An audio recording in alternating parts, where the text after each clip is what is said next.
የመልከ ብዙ ባህል፣ ቋንቋ፣ እምነት፣ ወግና ትውፊት መፍለቂያ ኢትዮጵያ። እነዚህ ብዝሃ ማንነቶች የኢትዮጵያውያን መድመቂያ፣ የህብረ ብሔራዊነት ቀለም መገለጫ ናቸው። የኢትዮጵያ ህዝቦች መክረውና ፈቅደው ያጸደቁት ህገ መንግስታዊ ትሩፋቶችን ጠብቆ ለማቆየት ህዳር 29 የኢትዮጵያ ብሔሮች ብሔረሰቦችና ህዝቦች ቀን በሚል ላለፉት 19 ዓመታት በተለያዩ ክንውኖች ታጅቦ ሲከበር ቆይቷል። በዓሉ ለብዝሃነት ዕውቅና በመስጠት እኩልነትን በማስተናገድ አንድነትንና ሰላምን በማጽናት ፋይዳው የላቀ ነው።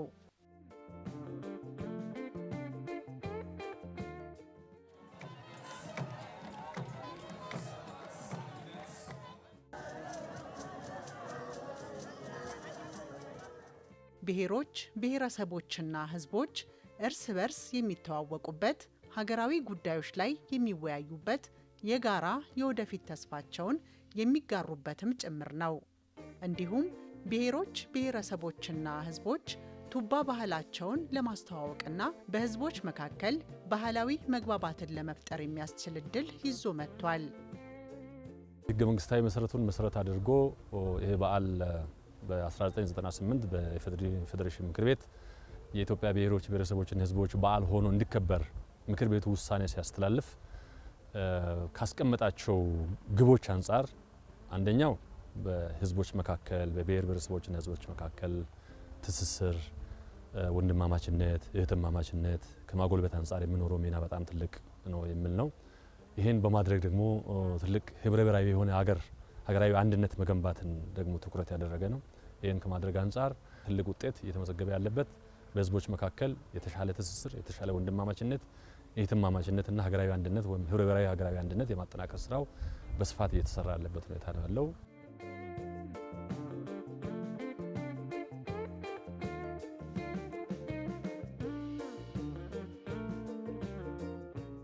በተለይም ከሀገራዊ ለውጡ ወዲህ የብሔር ብሔረሰቦችና ህዝቦች እኩልነትን በማረጋገጥ የህዝብ ጥያቄዎች ምላሽ እያገኙ መጥተዋል። በዓሉም የወል ትርክት ላይ በማተኮር የብዝሃነትና እኩልነት ሚዛንን በመጠበቅ ሀገራዊ አንድነትን በጠንካራ መሰረት መገንባት አስችሏል። የሀገራዊ ለውጡ መሰረታዊ መነሻ የነበረው የህዝቦች የፍትሃዊ ተጠቃሚነት ጥያቄ፣ የህዝቦች ራስን በራስ የማስተዳደር ጥያቄ፣ የህዝቦች የመወከል ጥያቄ፣ በፌዴራል ስርዓቱ እኩል የመስተናገድ ጥያቄዎች፣ መሰረታዊ ጥያቄዎች የነበሩበት ሁኔታ ነው የነበረው። በነጻነት የመንቀሳቀስ በነጻነት የመኖር መብቶች ናቸው። የኢኮኖሚ ተጠቃሚነት ጥያቄዎች ነበሩ። እነዚህ ጠቅላላ ተደምረው አገራዊ ለውጡ እንዲማንድ አደረጉ። ራስን በራስ የማስተዳደር ጉዳይ ክሪቲካል ጥያቄ ነበር። የቀድሞው የደቡብ ብሔር ብሔረሰቦችና ህዝቦች ክልል ይሄ ጥያቄ በጣም ጎልቶ ከሚነሳባቸው አካባቢዎች አንዱና ዋናው ነው ማለት ይቻላል። ሀገራዊ ለውጡ ከመጣበት በኋላ የመጀመሪያው እርምጃ የነበረው እነዚህን ህዝቦች ጥያቄ ማጥናት ነው። ስለሆነም በጥናት ላይ ተመስርቶ ጥያቄያቸው እንዲፈታ ማድረግ ነው እና በዚህ መሰረት የዋሉ ያደሩ ጥያቄዎችን በሚፈታ መንገድ በሁሉም ክልሎች የሚገርም ልማት ነው ያለው። ብዙ ነገር የተመቻቸ ነው። ቢሮክራሲ በጣም በከፍተኛ ሁኔታ የቀነሰበት ወቅት ነው። ልማት የሚባል ራሱ አሁን በተለያዩ ቦታ ልማት የሚል ስም ከዚህ በፊት እንዳሁኑ ውጤታማ አይደለም። የተሻለ ጊዜ ነው። አሁን ማንኛውም ዜጋ ሰርቶ ሀገሩ ሰራ ራሱ ብቻ አይደለም እኮ አሁን ሲሰራ ይሄ ሁሉ አሁን ያያቸው ሰው ሁሉ አብሮ እንጀራ ትበላለ፣ አብሮ ውሃ ትጠጣለ፣ በቃ ደስ ይልሃል። ከትላንትና ለውጥ ዛሬ ላይ ያለው ቀላል አይደለም። ለምን ትላንትና ከመጀመሪያ እስከ መጨረሻ ያለው በሬ ነበር የሚደክመው። ዛሬ ትራክተር ነው የምናሳርሰው። በዚች ጥሩ ጊዜ ጥሩ ለውጥ ላይ ነው ያለነው። በቆሎ እናመርታለን፣ ጤፍ እናመርታለን፣ ሽምብራ እናመርታለን። በተለያየ ጥቃቅን የግብርና ምርቶች ብዙ አሉ። እንደ ገበሬ በሁሉም እጅ እናገባለን። እኛ ክላስተር መዝራት ከጀመርን ወዲህ ለውጥ አገኝተናል። ክላስተር ስንዘራ በትራክተር እናርሳለን። ይሄ ለውጥ መንግስት ከመጣ ወዲህ ተሻሽለናል፣ ለውጥ አገኝተናል። ወደፊትም ደግሞ ብዙ እንመኛለን። ከመንግስት በኩል የሚጠበቀውን እንከጅላለን። እኛም ደግሞ ለውጡን እንፈልገዋለን። ለውጥ መንግስት ከመጣ ወዲህ ተሻሽለናል። ጥሩ ነው።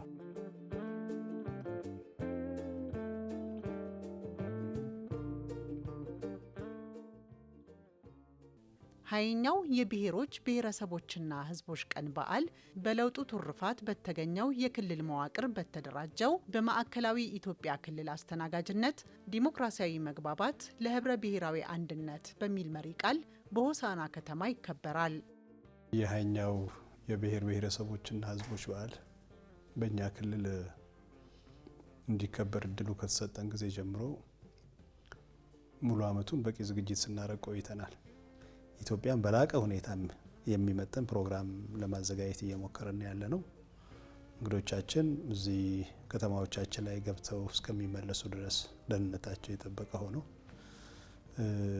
የክልላችን ባህል፣ እሴት፣ ወግ እንዲያውቁ አድርገን ለመመለስም ወጣቶችን በበቂ ሁኔታ እያሰለጠንን ያለ ነው።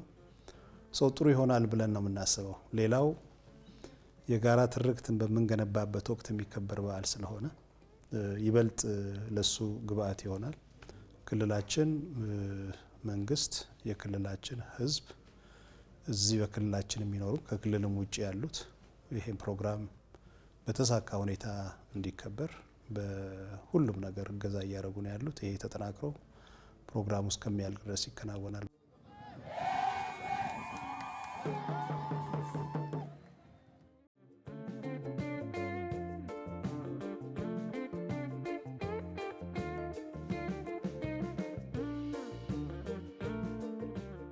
በዓሉ ለህዝቦች የመልማት ጥያቄ ምላሽ በመስጠት የልማት ተግባራትን በላቀ ፍጥነትና ጥራት ለማከናወን እድል ፈጥሯል።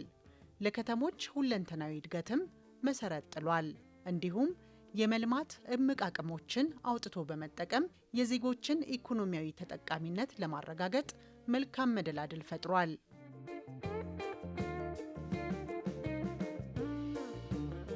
እዚህ ቀደም ብሔር ብሔረሰቦችን ያከበሩ ክልሎች አካባቢ ለልምድ ተሞክሮም ጭምር የተንቀሳቀስንበት ሁኔታ ነው ያለው።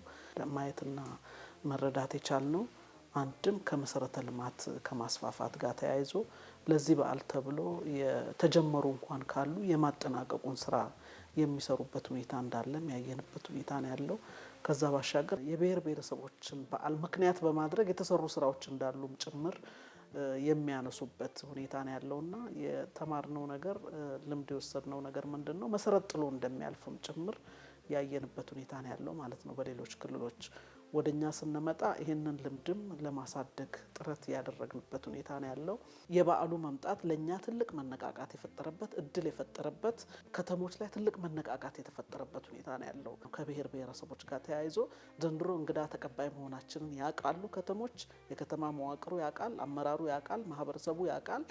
ከዚህ ጋር ተያይዞ ምንድነው ማድረስ ያለብኝ ብሎ በመሰረተ ልማቱም ሆቴሎችን በማድረስም ረገድ ለእንግዶች ምቹ ሁኔታ ከመፍጠርም አኳያ ትልቅ እንቅስቃሴ እየተደረገ ያለበት ሁኔታ ነው ያለውና በዚህ ደረጃ ከፍ ብሎ ይታያል።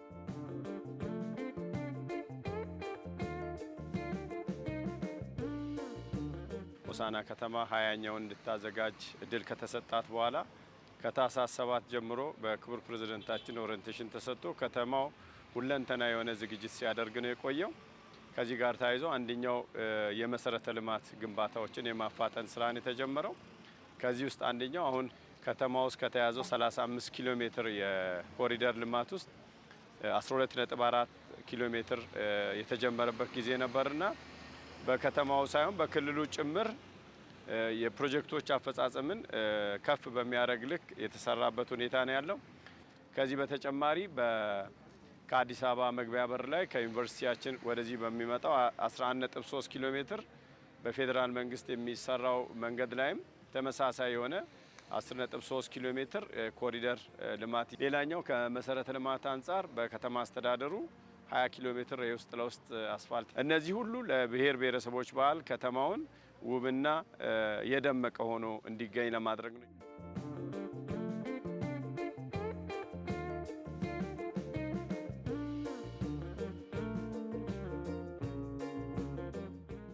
አንዱ የኢትዮጵያ ብሔር ብሔረሰቦችና ህዝቦች በዓል በወሳኝነት አንዱ ዓላማው የአካባቢውን ልማት ማረጋገጥ ነው።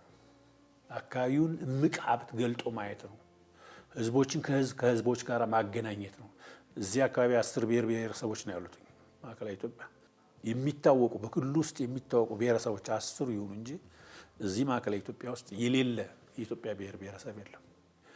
እነዚህ ብሔር ብሔረሰቦች ደግሞ በክልሉ ልማት እኩል ተሳታፊም ተጠቃሚ የሆኑበት ሁኔታ ነው ያለውና ስለዚህ አጠቃላይ ይሄ በፌዴራል ስርዓቱ ላይ የህዝቦች ተሳትፎ መረጋገጡ እና ህዝቦችን ተጠቃሚ ማድረጉ አንዱ ምሳሌ ማዕከላዊ ኢትዮጵያ ነው። ማዕከላዊ ኢትዮጵያ አሁን በተጨባጭ ልማት ውስጥ እየገባ ነው ያለው። ሀገራችን ኢትዮጵያ ሌላ ሰው የላት፣ አንድ እኛው ነን ያለን። ይህ ትውልድ ለሀገሩ ቢሰራ እቺ ሀገር ትቀይራለች። ይሄ መሬት ከተረከብክ እኔ 2ኛ ዓመቴ ነው። ዛሬ ግን ይሄ ፍሬ ታለሽ፣ እዛ ሄደሽ ጥቁር አዝሙድ ታለሽ፣ ሩዝ ታለሽ፣ በርበሬ ታለሽ፣ ጤፍ ታለሽ፣ ፓፓዬ ታለሽ። ምን ስለሆነ ስለተሰራ።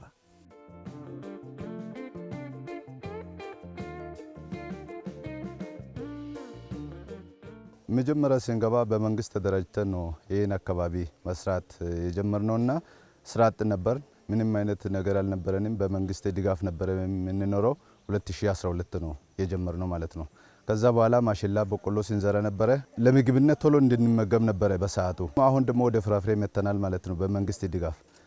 በመንግስት በጣም እየደገፉልን፣ በግብርናውም በክልልም በዞኑም በጣም እየደገፉልን ወደዚህ መተን አሁን በዚህ ደረጃ እንደምታዩት እየሰራን እንገኛለን። የቋሚነት ጥንካሬ ይዘን ከገባን በኋላ በቃ የምንቸገረው ነገር የለም። እዚህ ሲገብተን ሲንሰራ እንግዲህ አእምሯችን ረክተዋል።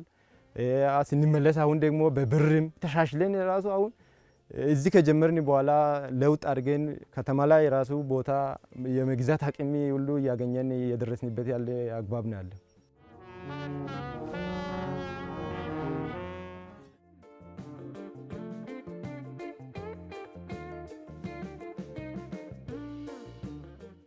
የብሔሮች ብሔረሰቦችና ህዝቦች ቀን በዓል ታሪካዊ፣ ተፈጥሯዊና ሰው ሰራሽ የሆኑ ቅርሶችን የመልማት ጸጋዎችንና ባህላዊ እሴቶችን በማስተዋወቅ ለቱሪዝም ዘርፍ እድገት ጉልህ አበርክቶ አለው። ክልሎች በርካታ ተፈጥሯዊም ሰው ሰራሽ ሀብቶች ያሉበት የቱሪስት መዳረሻዎች ያሉበት ክልሎች ናቸው። እነዚህ መዳረሻዎችን አንደኛ ማወቅ ይፈልጋል። አንዳችን ያለንን ሌሎቻችን ማወቅ የቱሪስት መዳረሻውንም ይጨምራል፣ ባህሎቻችን ይጨምራል፣ እሴቶቻችን ይጨምራሉ። እነዚህን እርስ በርሳችን መታወቅ ይጠይቃል ማለት ነው። ይሄን መታወቅ በራሱ ትልቅ እውቀት ነው። ማወቅ ብቻ ሳይሆን ይህን በማሳየት ሚዲያው በዚህ በዓል ምክንያት በማድረግ ሚዲያው አመቱን ሙሉ ይሰራል፣ ምንም ጥያቄ የለውም። ግን ይሄ በዓል ደግሞ በልዩ ሁኔታ በመስራት አጉልቶ በመስራት ለመላ ኢትዮጵያ ብሔሮች ብሔረሰቦችን ህዝቦች የማስተዋወቅ ከዚህም አልፎ ደግሞ ለውጭ ሀገራትም ጭምር ለሌሎች ሀገሮችም ጭምር የኢትዮጵያን ገጽታ ሊገነቡ የሚችሉ ኢንቨስትመንትን ሊጠሩ የሚችሉ የቱሪዝም ስራ ሴክተሩን ከፍ አድርጎ ማሳደግ የሚችሉ ልማቶች ውስጥ ኢኮኖሚያዊ የሆኑ እንቅስቃሴዎች ውስጥ እንዲሳተፉ ግብዣ ለማድረግ ትልቅ አስተዋጽኦ ኖረዋል ማለት ነው።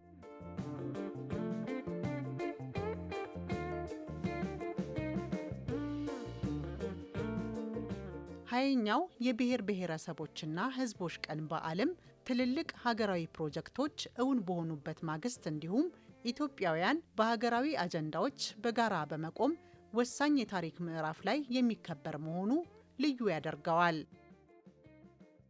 በተለይ በዚህ ዓመት 2018 ለኢትዮጵያም ለማዕከላዊ ኢትዮጵያም ክልል ልዩ ዓመት ነው። ልዩ ዓመት የምንለው ከተስፋ ብርሃን ወደሚጨበት ተስፋ የገባንበት በ2023 ዓመተ ምህረት በአፍሪካ ደረጃ ኢትዮጵያ ከፊት ካሉት ሀገሮች ትሆናለች ተብሎ ለምናስበው ነገር በቂ ቅድመ ዝግጅት ያደረግንበት ከዛም በዓለም በ2040 አካባቢ 3040 ባሉት ዓመተ ምህረቶች አካባቢ ምሳሌ ከሚሆኑ ሀገሮች መካከል ለመሆን የምንጥርበት ስራ ነውና ይሄ አሁን የምናከብረው ብሔር ብሔረሰቦችና ህዝቦች በዓል ለዚህ ሁሉ ያዘጋጀናል ማለት ነው።